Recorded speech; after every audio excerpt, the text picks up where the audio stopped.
माझ्या तमाम मराठी बांधवांनो, भगिनींनो आणि मातांनो, आज महाराष्ट्राचा विकास आराखडा सादर करताना मला खूप आनंद होतोय. पण त्या आराखड्याबरोबरच जर आपण सौंदर्यदृष्टी संदर्भात काहीच बोललो नाही तर त्या विकासाला काहीच अर्थ नाही. आणि विकास घडवायचा असेल तर दूरदृष्टी हवी, आणि दूरदृष्टीला जर रचनेची आणि सौंदर्याची जोड असेल तरच तो विकास चिरंतन टिकेल. एक उदाहरण देतो, मुंबईतल्या छत्रपती शिवाजी टर्मिनसचं. जवळपास 125 वर्षापूर्वी ब्रिटिशांनी हे स्टेशन बांधलं. 125 वर्षापूर्वी या शहराची लोकसंख्या कितीची होती? आज या मुंबईमध्ये एवढे लोंढे आलेत, पण आजही हे स्टेशन टिकून आहे.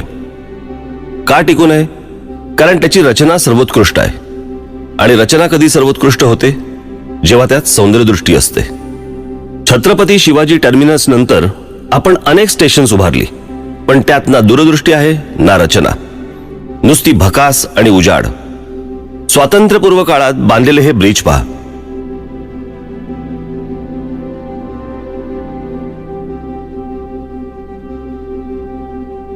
आणि आपण बांधलेले हे ब्रिज पहा. मूलभूत गरजा सोडवण्याबरोबरच पायाभूत सुविधांमध्ये सौंदर्यदृष्टी नसेल तर काय उपयोग? म्हणून आमचा हा छोटासा प्रयत्न, जो राज्य सरकारसाठी, महानगरपालिकांसाठी, जिल्हा परिषदांसाठी, ग्रामपंचायतींसाठी आणि आपल्या सर्वांसाठी महत्वाचं ठरेल. एक पटकन डोळ्यासमोर परदेशातलं उदाहरण येते. याचा अर्थ असा नाही की परदेशातलंच काय ते चांगलं आणि आपल्याकडचंच काय ते वाईट.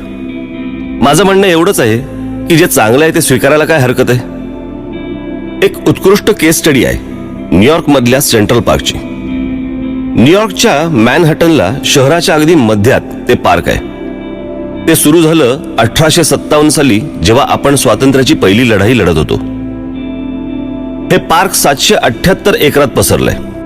म्हणजे आपल्या मुंबईच्या शिवाजी पार्क एवढी 28 ते 30 मैदानं बसतील एवढं मोठं पार्क आहे ते. नागरिकांनीच पुढाकार घेऊन ते सुरू केलं, राखलं, आणि आजही न्यूयॉर्कच्या गजबजाटात ते पार्क स्वतःचं सौंदर्य टिकवून आहे. कोणा एकाची मालकी नाही की अतिक्रमण नाही. इथे दाट झाडी आहे, प्राणी संग्रहालय आहे, तळं आहे, पक्षी निरीक्षण केंद्र आहे. मुख्य म्हणजे या वर्दळीच्या भागात लोकांना हवी असलेली एक शांतता आहे. आणि या एवढ्या मोठ्या पार्कचं व्यवस्थापन कुठचीही सरकारी यंत्रणा करत नाही, तर सेंट्रल पार्क कन्झर्वन्सी नावाची संस्था करते. हे का होत असेल? कारण ते पार्क लोकांनी उभारलंय. ते इतकं सुंदर राखलंय की ते लोकांना आजही हवंसं वाटतंय. त्या तुलनेत आपल्याकडे काय आहे? आपल्याकडे पण मुंबईत एक पार्क आहे, बोरिवलीचं संजय गांधी राष्ट्रीय उद्यान. वन विभागाच्या जमिनीवर हे पसरलंय. बरं, हे जंगल किती अवाढव्य आहे माहितीये? पवईला सुरू होतं ते थेट संपतं घोडबंदरला. हे जंगल किती पसरलंय माहितीये? ते आहे 104 चौरस किलोमीटर्स. मी तुम्हाला सेंट्रल पार्क मध्ये किती शिवाजी पार्क मैदानं बसतील हे सांगितलं. आता आपल्या मुंबईतलं जंगल किती आहे माहितीये? 30 सेंट्रल पार्क बसतील एवढ्या अवाढव्य जागेवर हे पसरलंय. बरं, न्यूयॉर्कला असं पार्क उभारावं लागलं तर आपल्याकडे निसर्गानेच आपल्या पदरात दान टाकलंय. पण आपण या पार्कची काय अवस्था करून ठेवली आहे माहितीये? भीषण अवस्था आहे. पार्कला चारी बाजूनी वाळवी लागल्यासारख्या इमारती आहेत. बिल्डर मंडळी वाटेल तसं जंगल ओरबाडतायत.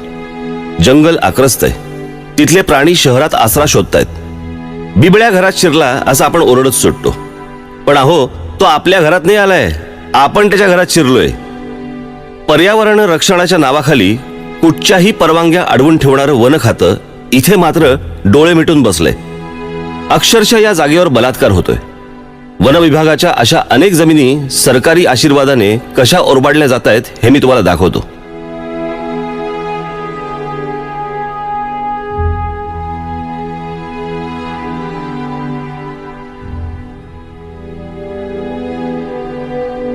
पाहिलं? याचं कारण सेंट्रल पार्कवर जसं लोकांचं लक्ष असतं तसं आपण ठेवत नाही. इथे आपलाच रेटा कायम ठेवला पाहिजे, कारण सरकारने तर बिल्डरांना आणि खाण माफियांना ही जंगलं आंदणच देऊन टाकली आहेत. अशी जंगलं सुंदर ठेवणं शक्य नाहीये का? शक्य आहे, पण आपल्याला दृष्टिकोनात बदल आणावा लागेल. या जंगलांना, या नॅशनल पार्क्सना आपलं मानावं लागेल. एकदा हे झालं की ही जंगलं आणि ही पार्क्स जगातली सुंदर पर्यटन स्थळं होतील. हे झालं बोरिवलीच्या नॅशनल पार्कचं. मी तुम्हाला अजून काही उदाहरणं देतो. या आपल्या राज्यातल्या वनजमिनींची बिल्डरांना आणि खाण माफियांना हाताशी धरून सरकारने कशी वाताहत केली आहे ते दाखवतो. आपल्या कल्याण डोंबिवली जवळच्या शिळफाट्या जवळची जमीन दाखवतो. त्याचं काय केलंय ते पहा एकदा.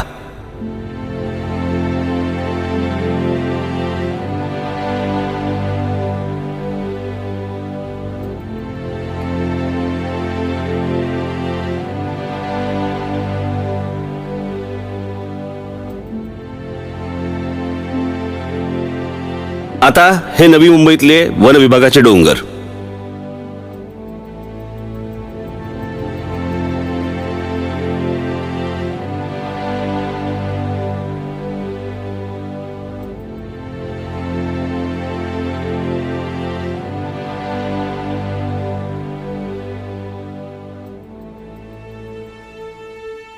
असं संपूर्ण महाराष्ट्र